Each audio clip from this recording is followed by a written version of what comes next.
Saudara-saudariku yang terkasih, salam sejahtera bagi kita semua. Kembali bersama saya, Pastor Posin Sugule OSC. Bapak Pendeta Gomar Gultom, Ketua Persekutuan Gereja-Gereja di Indonesia atau PGI, mengagumi semangat kesatuan dan persekutuan yang terus dipelihara oleh umat Katolik. Bapak Pendeta Gomar Gultom menyampaikan hal itu dalam seminar nasional tentang dokumen Abu Dhabi. Seminar ini dilaksanakan di Universitas Katolik Atmajaya Jakarta sekitar 6 bulan yang lalu. Mari kita saksikan sekilas pernyataan dari Bapak Pendeta Gomar Gultom tersebut dalam video singkat berikut ini. Horas. Saya sangat sependapat dengan Kardinal tadi yang menyebutkan bahwa, dan saya merasakan itu juga, dokumen Abu Dhabi ini adalah sebuah undangan ya, buat kita semua. Undangan buat semua manusia di muka bumi ini. Pada mereka yang beriman, beragama maupun kepercayaan tertentu. Dan saya sebagai seorang pendeta, menerima undangan ini sangat tertohok. Karena undangan ini sungguh menguliti apa yang dilakoni oleh umat yang saya pimpin selama ini, jauh gitu. Undangan ini menguliti perilaku-perilaku yang selama ini mengganda dalam kehidupan umat yang saya lihat gitu. Bapak Ibu tentu tahu bagaimana Protestantisme itu kan sangat terbelah-belah oleh denominasi. Kalau uskup Jakarta katakan sesuatu, selesai persoalan di umat Katolik di Jakarta. Kalau di Protestan, ketua umum PGI katakan A, umat kata siapa lo gitu. Belum tentu didengerin gitu.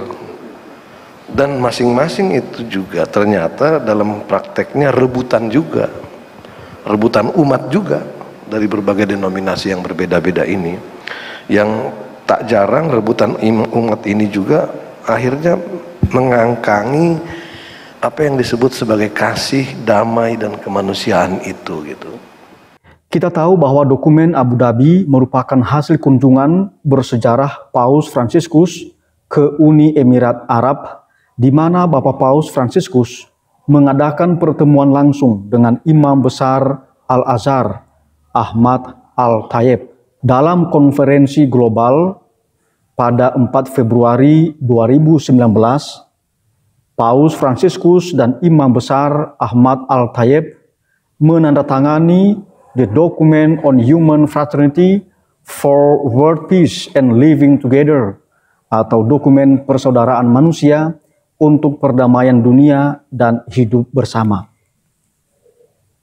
Bapak Pendeta Gomar Gultom melihat bahwa dokumen Abu Dhabi ini berlaku bagi semua manusia, entah apapun agamanya dan siapapun dia. Namun, perpecahan yang melahirkan berbagai denominasi yang kemudian saling berebut umat dan pengaruh justru menjauhkan umat Kristiani dari persaudaraan manusia, dari perdamaian, dan dari semangat hidup bersama.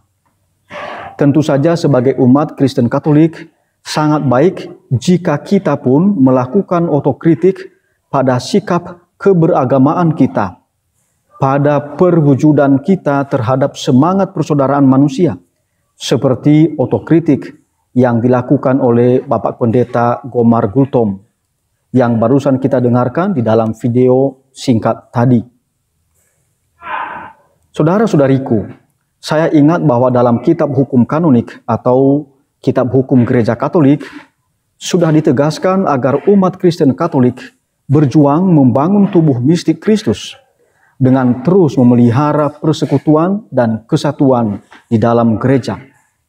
Perdamaian dunia dan semangat hidup bersama dapat terwujud jika kita membangun persekutuan dan bukan perpecahan. Dalam kanon 208 dari kitab hukum kanonik, Gereja Katolik mengajarkan bahwa di antara semua orang beriman Kristiani yakni berkat kelahiran kembali mereka dalam Kristus, ada kesamaan sejati dalam martabat dan kegiatan. Dengan itu, mereka semua sesuai dengan kedudukan khas dan tugas masing-masing bekerja sama membangun tubuh Kristus.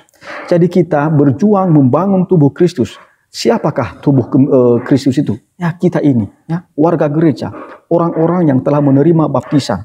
Saudara-saudariku yang terkasih, saya ingat kanon 849 dari kitab hukum kanonik. Di sana sudah dikatakan bahwa melalui baptisan kita dilahirkan kembali menjadi putra-putri Allah dan juga kita digabungkan di dalam komunitas gereja. Maka komunitas gereja ini kita pelihara.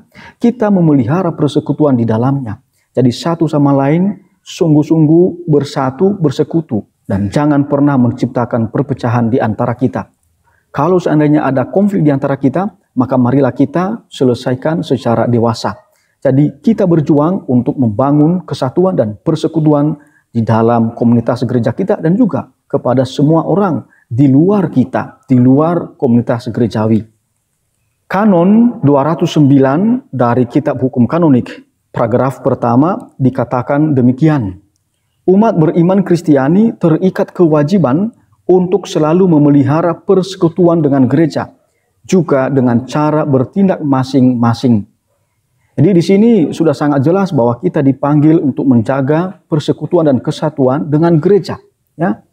Ya, dan juga di antara kita sebagai warga gereja. Jangan pernah memelihara perpecahan. Kalau ada konflik di antara kita, maka marilah kita selesaikan dengan dewasa dan bijaksana. Kita ingat bahwa kita ini adalah tubuh mistik Kristus, ya. Kita anggota itu, ya, tubuh mistik Kristus. Sedangkan kepala kita adalah Yesus Kristus sendiri. Maka Yesus sendiri inilah yang kita ikuti. Saudara-saudariku yang terkasih, saya ingat satu dokumen Konsili Vatikan II berkaitan dengan dekret ekumenisme yang berjudul Unitatis Redintegratio. Di dalam nomor 1 atau artikel pertama dari dokumen Unitatis Redintegratio ini dikatakan demikian. Mendukung pemulihan kesatuan antara segenap umat Kristen merupakan salah satu maksud utama Konsili Ekumenis Vatikan II. Sebab yang didirikan oleh Kristus Tuhan ialah gereja yang satu dan tunggal. Sedangkan banyak persekutuan Kristen membawakan diri sebagai pusaka warisan Yesus Kristus yang sejati bagi umat manusia. Mereka semua mengaku sebagai murid-murid Tuhan, tetapi berbeda-beda pandangan dan menempuh jalan yang berlain-lainan pula, seolah-olah Kristus sendiri terbagi-bagi. Jelaslah perpecahan itu terang-terangan berlawanan dengan kehendak Kristus dan menjadi batu sandungan bagi dunia, serta merugikan perutusan suci, yakni mewartakan Injil kepada semua makhluk. Saudara-saudariku yang terkasih, Gereja Katolik tetap kokoh kuat karena semangat kesatuan dan persekutuan terus dipelihara, terus diperjuangkan. Tidak hanya itu, kesetiaan dan ketaatan umat Katolik pada sumber iman Katolik, yakni tradisi suci, kitab suci, dan magisterium gereja atau ajaran resmi dari otoritas Gereja Katolik, telah menjauhkan kita dari perpecahan. Oleh karena itu, saudara-saudariku yang terkasih, marilah kita memelihara dan memperjuangkan semangat persekutuan ini dan juga sikap ketaatan kita, kesetiaan kita pada ajaran gereja, pada sumber-sumber iman kita, tradisi suci, ya, kitab suci, dan magisterium gereja. Tuhan memberkati kita semua. Amin.